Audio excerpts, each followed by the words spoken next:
Sebagai negara maritim yang beriklim tropis, tidak sulit bagi masyarakat Indonesia untuk menemukan tanaman khas, yaitu kelapa.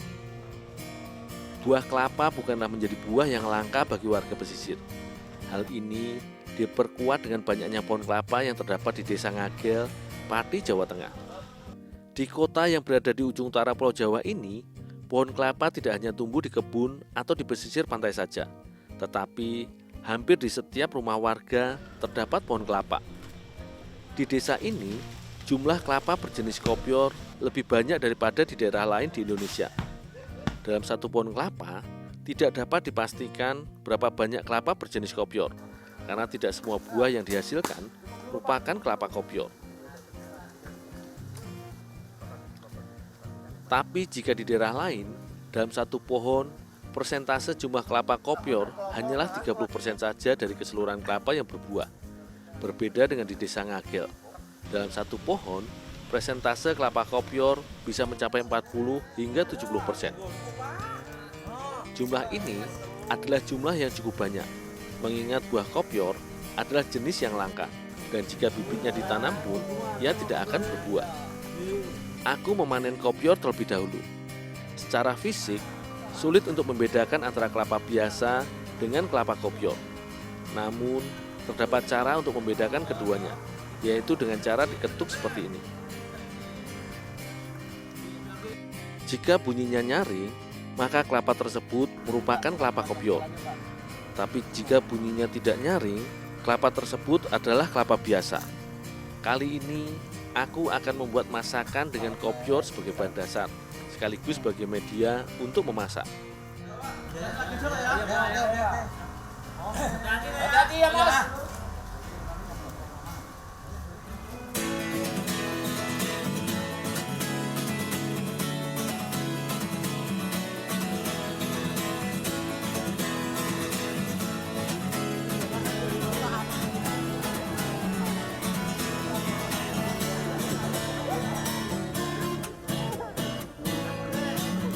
Kelapa kopior yang sudah kudapat ini, kupotong terlebih dahulu di bagian atasnya.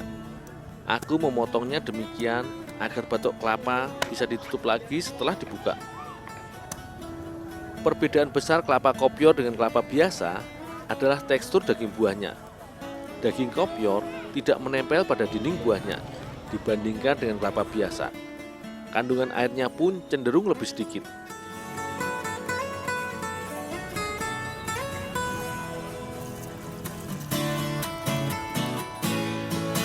Selagi aku memotong bagian atas kopior, ibu-ibu membantuku untuk memetik daun beluntas yang nantinya akan dicampurkan dengan nasi bakar kopior yang akan kami buat. Daun beluntas baik untuk menghilangkan bau badan maupun bau mulut jika dikonsumsi. Namun ternyata, khasiat daun beluntas tidak berhenti sampai di situ saja. Daun beluntas memiliki khasiat untuk meningkatkan nafsu makan, meredakan demam, sakit pinggang maupun nyeri tulang. Kandungan minyak atsiri pada beluntas dapat menghambat pertumbuhan bakteri jahat. Biasanya, daun beluntas dijadikan sebagai lalapan oleh warga sekitar dan dicocol dengan sambal.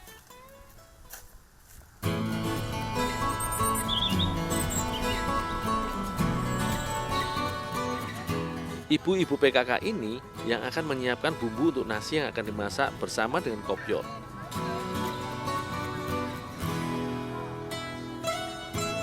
Bumbunya antara lain bawang merah, bawang putih, garam, daun jeruk, dan cabai. Bumbu ini kemudian dirajang atau dipotong kecil-kecil untuk nantinya dimasukkan ke dalam batok kelapa yang berisi nasi aron atau nasi setengah matang.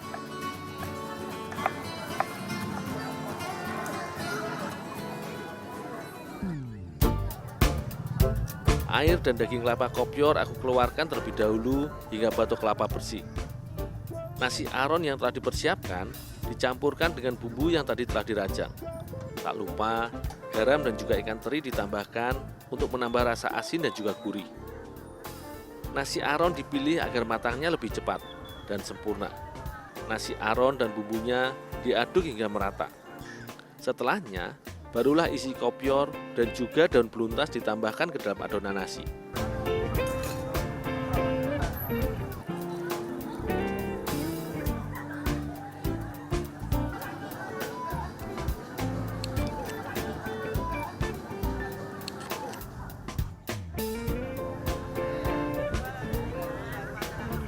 Agar batok kelapa cepat panas, aku membakarnya terlebih dahulu. Barulah adonan nasi dimasukkan ke dalamnya.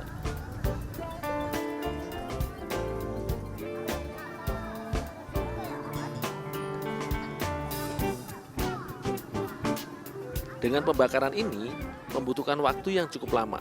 Setidaknya membutuhkan waktu 2-3 jam dalam proses pembakaran.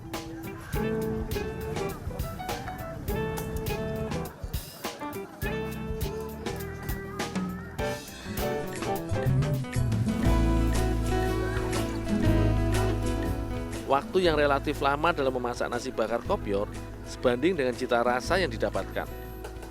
Aroma kelapa bercampur rempah terasa menggoda. Gurih kelapa terasa kenyal di lidah. Nasi bakar kopior ini tidaklah terlalu kering sehingga mudah untuk dikunyah. Rasa ikan asin tidak terlalu mendominasi, namun tetap terasa gurih di lidah. Potensi Indonesia di bidang pangan haruslah dijaga dengan baik. Setiap daerah pasti memiliki kekayaan hayati tersendiri. Dengan berani berkreasi dan juga melestarikan masakan khas tradisional, Indonesia akan menjadi kaya akan aneka pangan.